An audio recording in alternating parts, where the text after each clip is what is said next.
জয় শিবশম্ভু, হর হর মহাদেব। শ্রাবণ মাসের তৃতীয় সোমবারে এক মহাযোগ সম্পন্ন হচ্ছে। এদিকে যেমন ভগবান শ্রীকৃষ্ণের ঝুলন যাত্রা সম্পন্ন হচ্ছে আগামী শ্রাবণ মাসের তৃতীয় সোমবারে, অন্যদিকে এই শ্রাবণ মাসের তৃতীয় সোমবার দিনেই রবিযোগ, পরিযোগ এবং শিবযোগ, এই তিনটি বিরল ও শক্তিশালী যোগের সংযোগ আছে। শাস্ত্রমতে এই যোগগুলি যে কোনো শুভ কাজের জন্য অত্যন্ত শুভ দিন। এই যোগে পুজো করা, মন্ত্র জপ, দান ধ্যান করলে পূর্ণফল প্রদান করা হয়। এটি একটি বিরল সুযোগ যেখানে আপনি একই সঙ্গে দেবাদিদেব মহাদেব ভগবান শিব এবং শ্রী বিষ্ণু উভয় দেবতাদের আশীর্বাদ লাভ করতে পারবেন। তো বন্ধুরা, শ্রাবণে এই তৃতীয় সোমবারের বিরল সুযোগকে হাতছাড়া একদমই করবেন না। এই সমস্ত শুভতিথি এবং যোগের মিলন এই তৃতীয় সোমবারকে মহাজাগতিক শক্তি প্রদান করেছে, যা আমাদের কাছে একটি বড় সুযোগ। তাই এই তৃতীয় সোমবার দিন আপনি যে কোনো কাজের জন্যই তৈরি থাকুন না কেন, সেই কাজেই আপনি সাফল্য লাভ করতে পারবেন। যদি আপনি গৃহ নির্মাণ করেন কিংবা গৃহপ্রবেশ করতে চান, এছাড়া যে কোনো বৃক্ষরোপণ করেন কিংবা যে কোনো ব্যবসা শুরু করতে চান, তাহলে সেই কাজেই কিন্তু আপনি সক্ষম থাকবেন। তো বন্ধুরা, এই দিনটি কিন্তু একদমই হাতছাড়া করবেন না।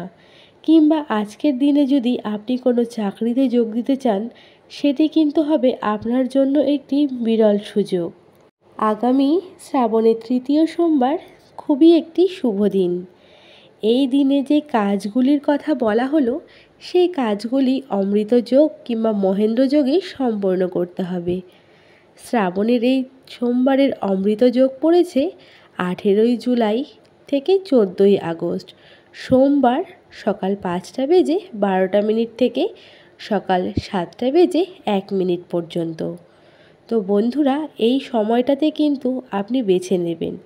এবং আরও একটি সময় রয়েছে, সেটি হলো সকাল 10:07 থেকে বেলা 12:25 পর্যন্ত। অন্যদিকে মহেন্দ্র যোগের সময় হচ্ছে দুপুর 3:25 থেকে বিকেল 5:12 পর্যন্ত।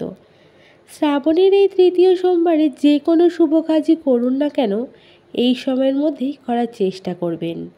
তো বন্ধুরা, আপনাদের জানাবো শ্রাবণের এই তৃতীয় সোমবার দিনটি কিভাবে পালন করবেন এবং কিভাবে ব্রত রাখবেন, এবং কোন উপকরণটি শ্রাবণের এই তৃতীয় সোমবার দিন শিবলিঙ্গে অবশ্যই অর্পণ করা প্রয়োজন।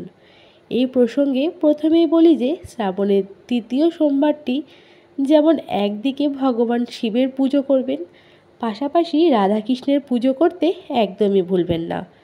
কারণ দিনটি কিন্তু ভগবান শিব এবং শ্রীকৃষ্ণ উভয়েরই দিন। তাই শিবের উদ্দেশ্যে ব্রত করার পাশাপাশি রাধাকৃষ্ণের পুজো করতেও একদমই ভুলবেন না। কারণ দিনটি কিন্তু ভগবান শিব এবং শ্রীকৃষ্ণেরই দিন। শিবের উদ্দেশ্যে ব্রত করার পাশাপাশি রাধাকৃষ্ণের পুজো কিন্তু অবশ্যই করবেন। এই দিন শিবলিঙ্গে যে জিনিসগুলি অবশ্যই আপনাদের অর্পণ করা প্রয়োজন, তা হলো ডালিম কিংবা বেদানার রস। আপনার জীবনে যদি কোনো আর্থিক সমস্যা বা ব্যবসা ক্ষেত্রে কোনো বাধা থাকে, তাহলে এই দিনে ডালিমের রস দিয়ে শিবলিঙ্গে অভিষেক করুন। এটি শুধুমাত্র আর্থিক সমৃদ্ধি আনে না, বরং জীবনের প্রতিটি ক্ষেত্রে সাফল্যের পথ খুলে দেয়। এর পাশাপাশি 5 প্রকার শস্য, গৃহশান্তি এবং সমৃদ্ধির জন্য 5 প্রকার অর্থাৎ পঞ্চশস্য, যেটা হলো কালো তিল, গোটা মুগ, অড়হর ডাল, গম এবং গোটা আতপ চাল, এই 5টি শস্য একসঙ্গে মিশিয়ে শিবলিঙ্গে নিবেদন করুন। এটি আপনার পরিবারের সুখ শান্তি ফিরিয়ে আনবে এবং ধনধান্যে পরিপূর্ণ করে তুলবে আপনার সংসার। এর সঙ্গে যদি বিবাহিত জীবনে সুখ শান্তি বজায় রাখতে চান, অর্থাৎ মনের মতো জীবনসঙ্গী লাভ করতে চান, তাহলে এই দিনে অবশ্যই শিবলিঙ্গে নিবেদন করুন আরও একটি জিনিস, সেটি হলো জাফরান মেশানো দুধ। এই দিনে জাফরান মেশানো দুধ যদি আপনি মহাদেবকে অর্পণ করতে পারেন, তাহলে শিবের কৃপা আপনি খুব সহজেই লাভ করবেন এবং আপনি মনের মতন জীবনসঙ্গী পাবেন।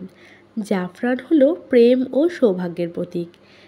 যে সকল সামগ্রী আপনার প্রয়োজন তা আপনারা নিশ্চয়ই জানেন।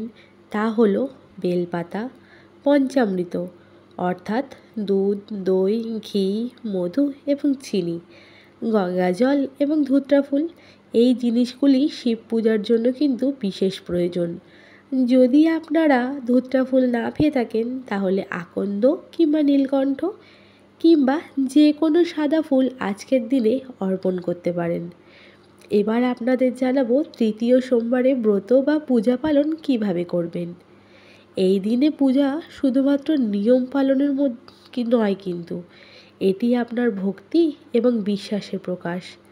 তাই এই দিন অর্থাৎ শ্রাবণ মাসের সোমবার দিন খুব ভোরে অর্থাৎ ব্রহ্ম মুহূর্তে উঠে স্নান করে নিন। যদি পারেন গঙ্গা স্নান করবেন, তা যদি সম্ভব না হয় কলের জলেই সামান্য তিল মিশিয়ে স্নান করবেন। এই দিন হালকা রঙের পোশাক পরবেন। মেয়েদের ক্ষেত্রে লাল পাড় সাদা শাড়ি পরবেন। এরপর পূজার আসনে বসে ডান হাতে সামান্য গঙ্গা জল, একটি ফুল, কালো তিল ও একটি মুদ্রা নিয়ে মনে মনে সংকল্প করবেন এবং তার সাথে আপনার নাম গোত্র অবশ্যই বলবেন। এরপর শ্রাবণের তৃতীয় সোমবার একটি নির্দিষ্ট অভীষ্ট লক্ষ্য পূরণের উদ্দেশ্যে অর্থাৎ আপনার মনের যে ইচ্ছা সেটি মহাদেবের কাছে মনে মনে নিবেদন করুন। তারপর এই ব্রত বা পূজা পূর্ণ ভক্তি সহকারে পালন করবেন এবং ভগবানকে মনে মনে বলবেন আমাদের যেন আশীর্বাদ প্রদান করে। এরপর গঙ্গা জল নিয়ে শিবলিঙ্গকে পবিত্র করে পঞ্চামৃত দিয়ে অভিষেক করবেন। একে একে এরপরে বেদানার রস দিয়ে অভিষেক করবেন এবং অভিষেকের সময় ওম নমঃ শিবায় এই মন্ত্রটি জপ করবেন। এরপরে বেলপাতা, ধুতরা কিংবা যে কোনো ফুল শিবলিঙ্গে অর্পণ করবেন। তৃতীয় সোমবারে যে তিনটি বিশেষ দ্রব্যের কথা বলা হলো সেইগুলো কিন্তু অবশ্যই নিবেদন করবেন। এরপর ডালিম বা বেদানার রস, 5 প্রকার শস্য এবং জাফরান মেশানো দুধ এগুলো অবশ্যই অর্পণ করবেন। যদি এই সামগ্রীগুলো আপনি না সংগ্রহ করতে পারেন তাহলে কিন্তু এই সামগ্রীগুলোর নাম মনে মনে বলে অবশ্যই শিবলিঙ্গে জল অর্পণ করে অভিষেক করবেন। এটি কিন্তু সমানভাবে ফল প্রদান করবে। তবে হ্যাঁ, প্রথমে চেষ্টা করবেন, তখন যদি না পান তাহলেই কিন্তু মহাদেবকে এইভাবে পুজো করবেন। পুজো হয়ে গেলে প্রদীপ এবার ধূপকাঠি সহযোগে আরতি প্রদান করবেন। 3 বার ঘড়ির কাঁটার থেকে ভগবান শিবলিঙ্গে এবং প্রদীপ এই ধূপকাঠি আপনি প্রদক্ষিণ করাবেন। এরপর শ্রাবণের তৃতীয় সোমবারের ব্রতকথাটি শ্রবণ করবেন এবং আপনার প্রার্থনার কথা মহাদেবের কাছে নিবেদন করবেন। বন্ধুরা, সকালবেলায় এই পূজা সম্পন্ন করার পর এরপর সন্ধ্যেবেলায় কিন্তু আরও একবার পূজা সম্পন্ন করা প্রয়োজন। শ্রাবণ সোমবারের সন্ধ্যাকালীন পূজা অর্থাৎ বিকেলের পূজা কিন্তু সবথেকে বেশি গুরুত্বপূর্ণ। আপনি যদি সকালের পুজো নাও দিতে পারেন, সন্ধে পুজো কিন্তু একদমই বাদ দেবেন না। সন্ধে পূজার মাধ্যমেই আপনার শ্রাবণ সোমবারের ব্রতটি সম্পূর্ণ হয়। এই সময় ঠিক একইভাবে আপনি পূজা সম্পন্ন করবেন এবং পূজার শেষে শ্রাবণের তৃতীয় সোমবারের ব্রতকথাটি শ্রবণ করবেন। শ্রাবণের তৃতীয় সোমবারের ব্রতকথাটি দেওয়া আছে, আপনারা দেখে নেবেন এবং আপনাদের সামনে বলবো যে তৃতীয় সোমবার দিন আপনি কি কি খেতে পারবেন এবং কি কি খেতে পারবেন না। অনেকেই আছে নির্জলা উপবাস করেন, আর নির্জলা উপবাস যদি শারীরিক অসুস্থতার জন্য না করতে পারেন তাহলে আপনারা যে কোনো ফল কিংবা ফলের রস অবশ্যই খেতে পারবেন। দুধ, দই, ছানা, পনির জাতীয় যে কোনো দুগ্ধ জাতীয় খাবার খেতে পারবেন। সাবুদানা, আলু, শসা, টমেটো যে কোনো সবজি জাতীয় খাবারও কিন্তু খেতে পারবেন। সাদা লবণের ব্যবহার একদমই করবেন না, এর পরিবর্তে সৈন্ধক লবণের ব্যবহার করবেন। এছাড়া এই দিন ভাত, রুটি, আটা, সুজি, ডাল জাতীয় যে কোনো খাবার একদমই খাবেন না। মাছ মাংস ডিম অর্থাৎ আমিষ খাবার তো একদমই খাবেন না। এর পাশাপাশি পেঁয়াজ রসুন কিংবা যে কোনো প্রকার নেশা জাতীয় খাবার কিন্তু এই ব্রত চলাকালীন একদমই গ্রহণ করবেন না। আপনি ব্রত চলাকালীন ডাবের জল, নারকেলের জল, আখের রসও পান করতে পারেন। শ্রাবণ মাসের তৃতীয় সোমবার যদি ভগবান শিবের পূজা করেন, তার উদ্দেশ্যে ব্রত রাখেন, তাহলে এই দিন ঝগড়াঝাঁটি কিংবা কারোর সঙ্গে কোনো অশান্তি, নিন্দা চর্চা থেকে বিরত থাকুন। অতিরিক্ত ঘুম বা আলস্য থেকে দূরে থাকুন। এই দিন পূজা অর্চনা মন্ত্র জপের মাধ্যমে মনকে শান্ত রাখুন। আর অবশ্যই শিবের 108 বার ওম নমঃ শিবায় মন্ত্রটি জপ করতে ভুলবেন না। গরিব মানুষকে খাদ্য বস্ত্র ও অর্থ দান করুন, অবশ্যই নিজের সাধ্যমতো। এই দিন ভগবানের নাম কিন্তু করতে একদমই ভুলবেন না।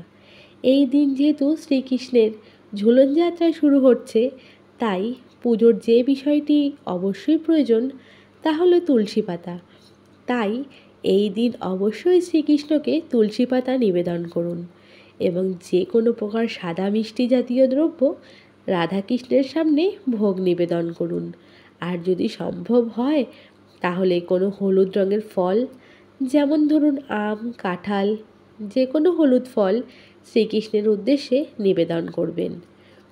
তো বন্ধুরা, এই দিন কিন্তু অবশ্যই নিয়ম নিষ্ঠা সহকারে মহাদেব এবং শ্রীকৃষ্ণের পুজো করতে একদমই ভুলবেন না।